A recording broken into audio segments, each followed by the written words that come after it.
बंधुओं, मेरे भाइयों, मित्रों, साथियों, आप सभी को हमारा ससम्मान प्यार भरा नमस्कार है। मित्रों, पिछले वीडियो में हमने नहाया धोया मदमस्त बाहुबली हाथी की बात की थी। आज हम मदमस्त नहाया धोया सुनहरा बाहुबली हाथी के साथ ही साथ ऐरावत हाथी की बात करेंगे, जो कि वह सभी हाथियों का राजा कहलाता है। और आप जानते ही होंगे कि ऐरावत हाथी किसकी सवारी है। इंद्रदेव की सवारी कहा जाता है, जो कि इंद्रदेव खुद ही देवताओं के राजा कहे जाते हैं। इसी तरह से उनका वाहन सारे हाथियों का राजा हुआ।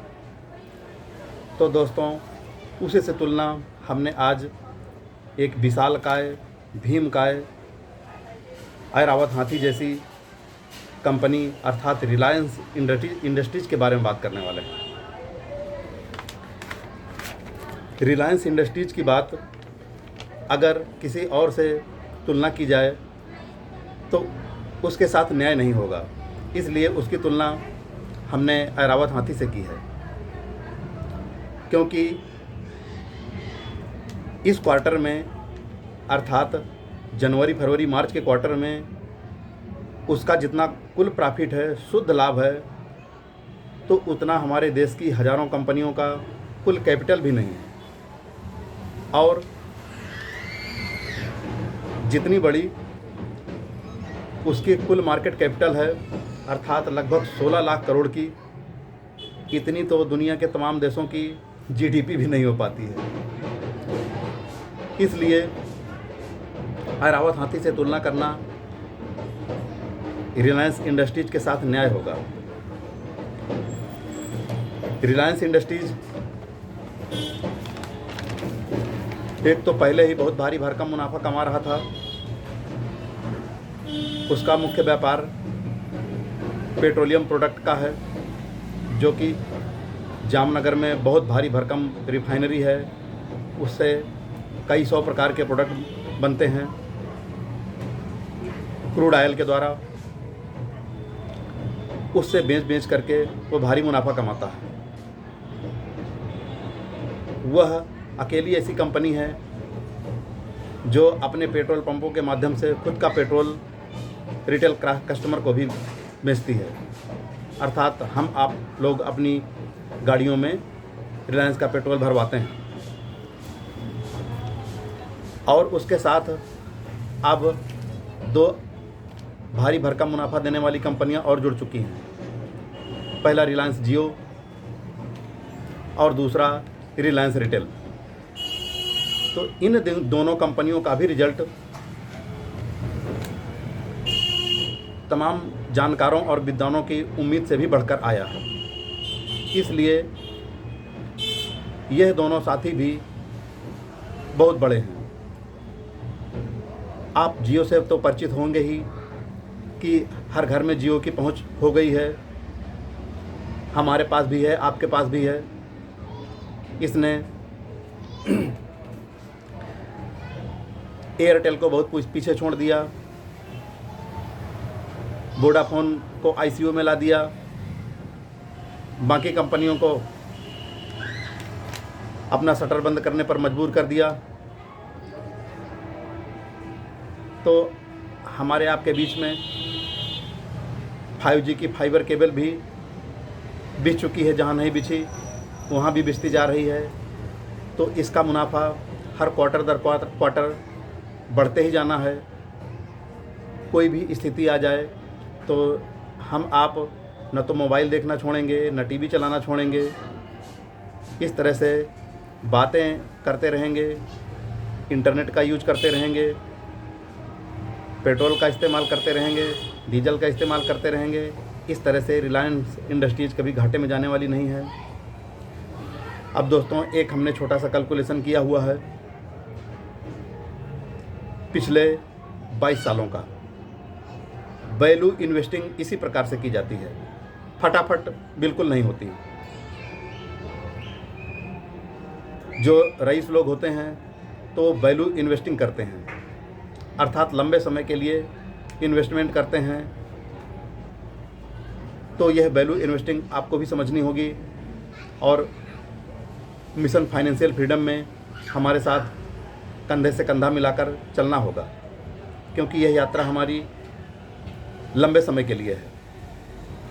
अतः दोस्तों, अब आप इस छोटे से कैलकुलेशन को देखिए।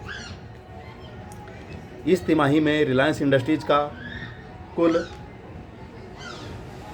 19,299 मतलब 19,300 करोड़ का शुद्ध लाभ हुआ है। ये इतना बड़ा लाभ होता है कि जितना बहुत सारी कंपनियों की कुल मार्केट कैपिटल भी नहीं होती। चलिए जी, सन 2000 से हमने एक कैलकुलेशन किया हुआ है। अगर आपने सन 2000 में कुल 10,000 की अपनी पूंजी इन्वेस्टमेंट की होती, तो 10,000 के इसने 2022 में यानी 22 सालों में बना दिया है 1,86,000 रुपये। इसको इस तरह से बनाया हुआ है कि उस समय एक शेयर की कीमत लगभग 60 रुपये हुआ करती थी और 2022 में 2800 प्लस कीमत पहुंच चुकी थी। अब 2400 के लगभग है, किंतु अब रिजल्ट बहुत अच्छा आने के बाद में यह 3,000 पार कर जाएगा। तो यह कैलकुलेशन हम आपको 2022 का बता रहे हैं कि 10,000 की रकम को इसने पिछले 22 सालों में 1,86,000 करोड़ बना दिया, 1,86,000 बना दिया हुआ है। इस तरह से यह 19,000% का रिटर्न होता है। यह साधारण नहीं होता, बहुत अधिक होता है, लेकिन इतना रिटर्न, ऐसा रिटर्न उन्हीं लोगों को मिलता है जो धैर्य के साथ इन्वेस्टिंग करके और अपने इन्वेस्टमेंट को बनाए रखते हैं, कंटिन्यूअस करते हैं और समय के साथ साथ करते जाते हैं। इसी प्रकार से जिसने भी 1,00,000 रुपए का इन्वेस्टमेंट किया था, तो सन 2022 में उसका जमा धन 1,86,87 लाख पहुंच चुका। दोस्तों, ये अमेजिंग है, अविश्वसनीय है, लेकिन ये सत्य है। 19,000% का रिटर्न होता है, यानी कि प्रत्येक वर्ष के हिसाब से निकालेंगे तो 860% का होता है। इतना अविश्वसनीय। अब हम तो मिशन फाइनेंशियल फ्रीडम के लिए निकले हुए हैं। दोस्तों, आप छोटे मोटे दुकानदार हैं या 25-50 हज़ार लाख रुपए की सैलरी पाने वाले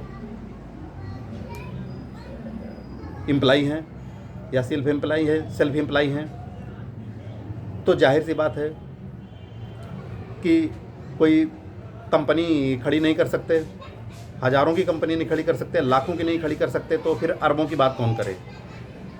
किंतु दोस्तों, इस प्रकार की वैल्यू इन्वेस्टिंग अवश्य की जा सकती है।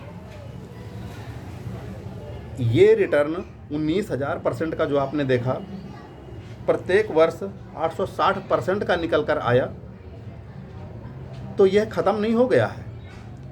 यह आगे अभी और पोटेंशियल बढ़ चुका है।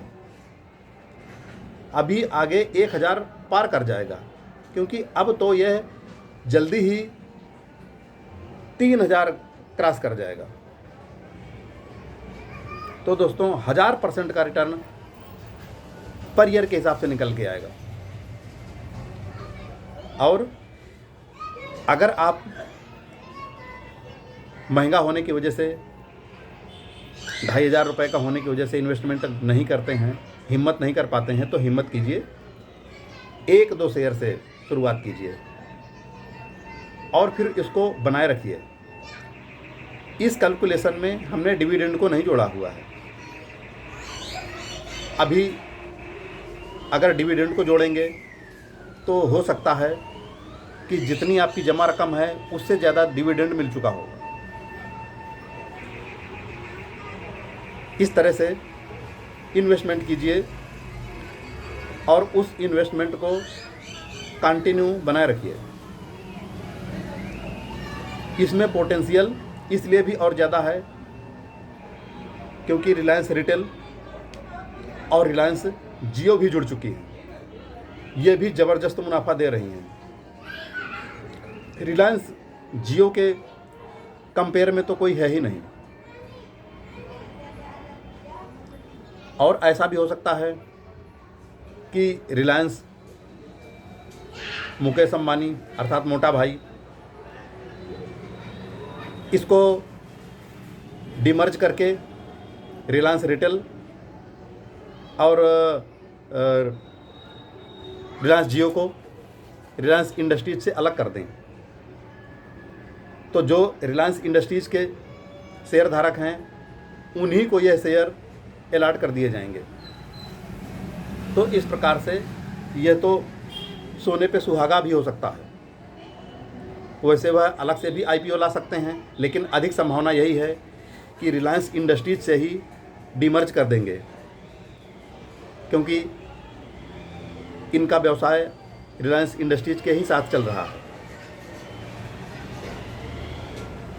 फ्रेंड्स, ऐसे पोटेंशियल वाली कंपनी में जमा करके आप पीढ़ी दर पीढ़ी बने रह सकते हैं और जब आवश्यकता पड़े तब उसमें अपनी ज़रूरत की पूंजी निकाल लीजिए। बाकी अपनी आने वाली पीढ़ियों को ट्रांसफ़र करते जाइए और फाइनेंशियल फ्रीडम का आनंद लीजिए। इसी को फाइनेंशियल फ्रीडम कहते हैं। दोस्तों, एक बार सोचिए, अगर आपने ये 1 लाख रुपए की अमाउंट 22 साल पहले